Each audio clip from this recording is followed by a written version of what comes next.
It's story time. Please subscribe and ring that bell button for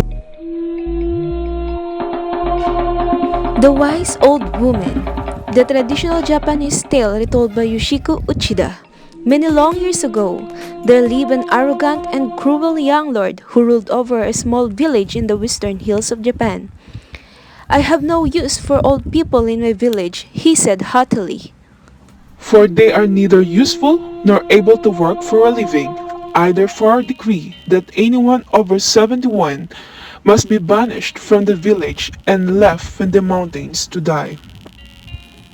What What a a dreadful dreadful decree! decree! What a cruel and unreasonable Lord we have! But the Lord fearfully punished anyone who disobeyed him. And so villagers who turned 71 were tearfully carried into the mountains, never to return. Gradually, there were fewer and fewer old people in the village, and soon they disappeared altogether. Then the young lord was pleased. What a fine village of young, healthy, and hard-working people I have. Soon it will be the finest village in all of Japan. said the bragging young lord. Now, there lived in this village a kind young farmer and his aged mother. They were poor, but the farmer was good to his mother, and the two of them lived happily together. However, as the years went by, the mother grew older, and before long she reached the terrible age of 71.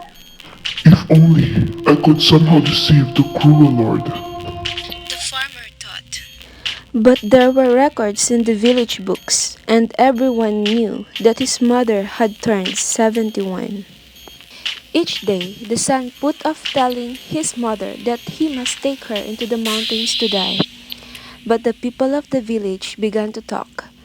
The farmer knew that if he did not take his mother away soon, the Lord would send his soldiers and throw them both into a dark dungeon to die a terrible death. Then one day, the mother herself spoke the Lord's dread decree. Well, my son, the time has come for you to take me to the mountains. We must hurry before the Lord sends his soldiers for you. And she did not seem worried at all that she must go to the mountains to die. Forgive me, dear mother, for what I must do. The farmer said sadly, and the next morning he lifted his mother to his shoulders and set off on the steep path toward the mountains. Up and up he climbed until the trees clustered close and the path was gone.